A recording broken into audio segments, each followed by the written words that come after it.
Okay, so then we get... Alright, so basically, whenever you clear the last bosses in each wing, then you open your access to Frostworm Lair, I believe it's called. And that's where you find Sapphiron. So use it first taunt, use it third taunt, etc.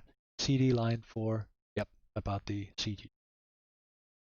Okay, so after 4 horsemen is dead, then we're on to Sapphiron. And I saw Sapphiron here, and it's not scripted the same way as Sun. Now I'm taking a video from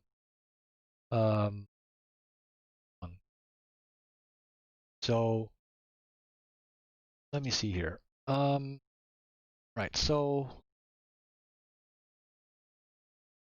alright, so we got this room here. That's the Sapphiron's room. And we're basically only gonna, like, again, this is something the officers will comment on, and maybe they'll have a different idea, but this is what most guilds, I think all guilds did on Chrome 1, is utilize only half of the room. This will make sense for 2 reasons. One, because of our shamans, and the totems need to be in range of everybody. And secondly, for the air phase that we're gonna cover in a minute, that also is helpful there. But for now, we see that the tank is picking up the boss. We only need 1 tank on this fight. He is tanking the boss there. And then we got the rest of the raid split up into 2. One on the left side and one on the right side. So we make sure that the shamans are in the right groups, right players, and so on.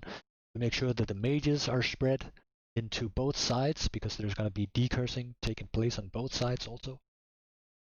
And then we're off. So you're going to have this debuff here. This is the Frost Aura that the boss is casting. This is basically the debuff that ticks every 2 seconds, and it deals 600 damage. On this video, it deals a little bit more, because on the Chrome 1, the Naxxramas was buffed, deals more damage. But on 3, it'll deal 600 damage per tick, and if you got resistance, which we all do, resist most of this damage. It ticks down from 5, but don't worry about that.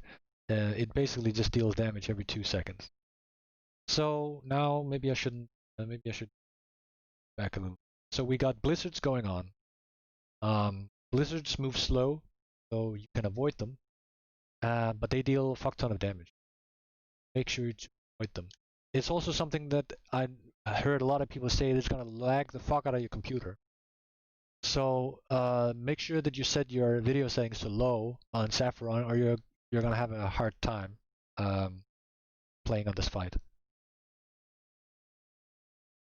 So what we got here is the primary difficulty, or what say, of the fight. So these here, I'm an ice block, he says, and these ice blocks are what you need to hide behind on this encounter at the end of the air phase, which we are at right now. So we got a timer here that says ice bomb lands. There is a ball of ice coming from the boss, who's flying up somewhere up here. There's a ball of ice that's heading slowly for the ground. And when it hits the ground, it will explode, and everybody who is not behind an ice block will die.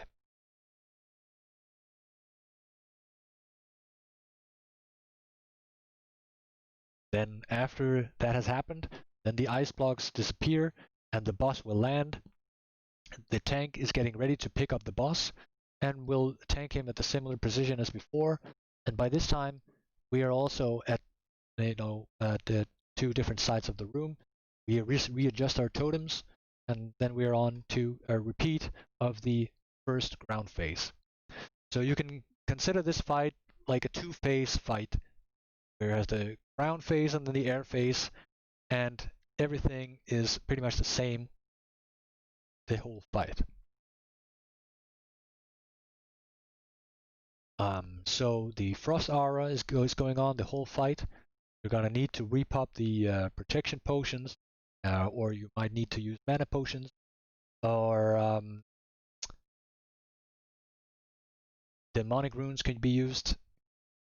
If you have a lot of gold, if you have shadow protections to spare, I would recommend taking a shadow protection potion, demonic runes, right? So you absorb the damage from those demonic runes. Another good use for the shadow protection potion is this curse that you just saw here being removed. It deals a lot of shadow damage, but usually it should be removed before it takes for damage. So Ayaz is asking, why are they split on two sides? Well, one reason is because of the blizzard. The blizzard will chase different targets similarly like the earthquakes do, which means that if you have everybody on top of each other, then the blizzards are going to be on top of each other, or on top of everybody.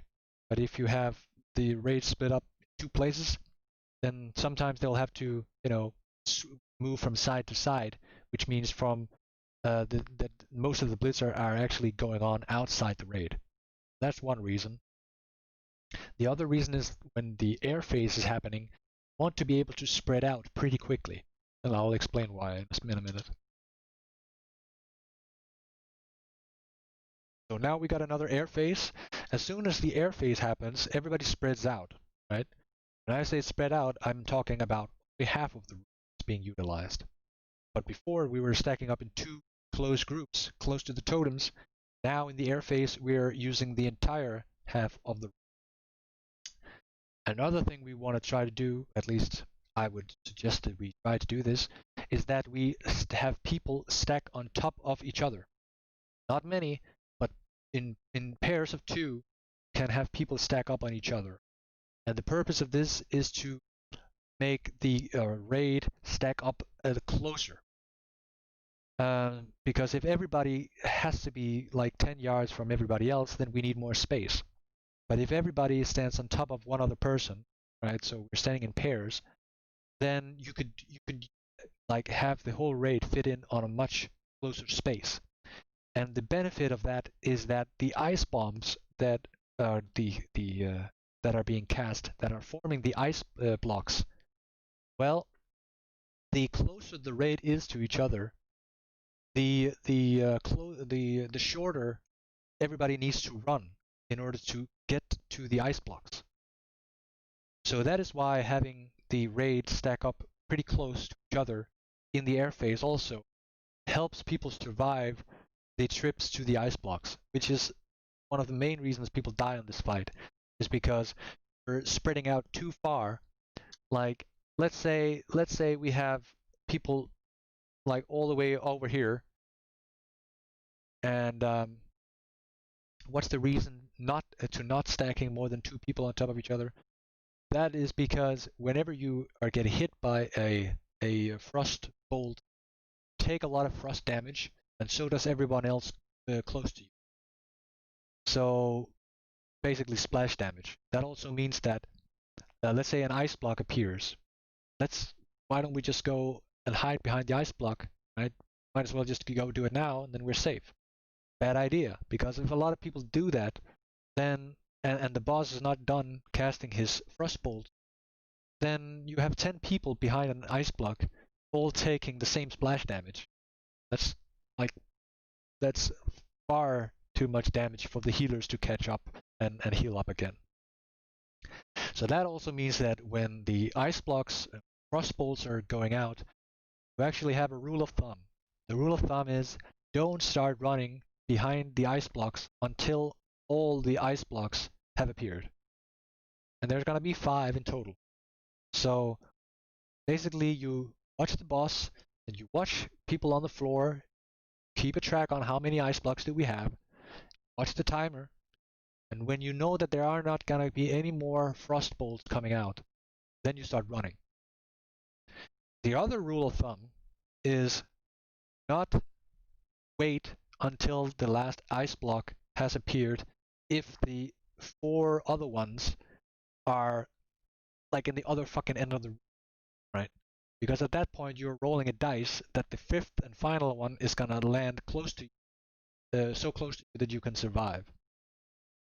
So in that situation, that scenario, if let's say you are over in this side, but 4 of the blocks are fucking over here, then the first rule of thumb is don't run too early. But the second rule of thumb is don't fucking run too late when all the ice blocks are over here and you're in Africa, right?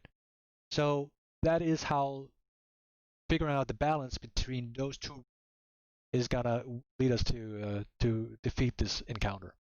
Because if you only do one or the other, you could die. You need to think about what are the chances that a fifth ice block is gonna spawn perfectly in front of you, and what is the probability that it's gonna spawn in a fucked up place, and then you have no hope in getting over there. That's what it's gonna cause us a lot of wipes on Sapphiron. It's called RNG, and it's called people not learning by their mistakes, getting accustomed to like how far can you actually run, how much distance can you close. Like as a mage, I can blink, right? So a lot of people, a lot of classes are gonna die in situations where I can manage it because I have blink, or a rogue can manage it because he has sprint. So give people a chance to figuring it out. Like some classes have an easier time surviving this stuff.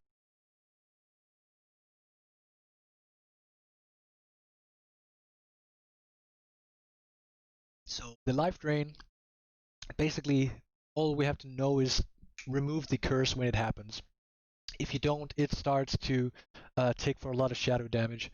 But look, it was removed like immediately. This is really nothing to worry about. As long as the mages are alive, and as long as the mages are split out evenly in both groups, this should not be anything to worry about.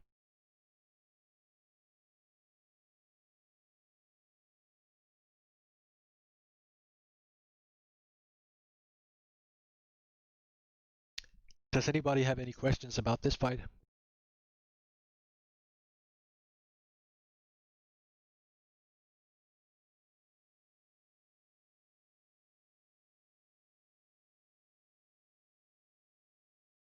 Right, so let's see another air phase. You see, I'm stacking on top of battle here. See an ice block over there. There's an ice block over there. At this point, I know that this is the one I'm going to hide behind. So at this point, I'm not too worried. So at this time, when I see that last timer ice bomb lands, when I see that, I start running. We see one person not quite making it.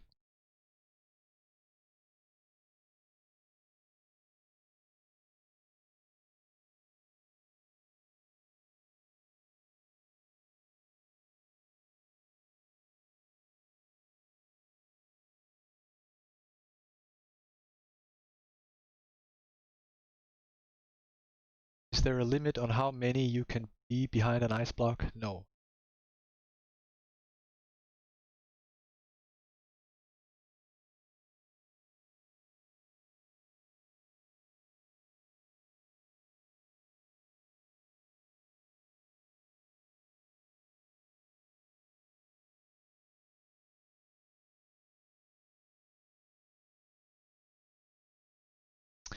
Alright, that's all I got for Sapphiron.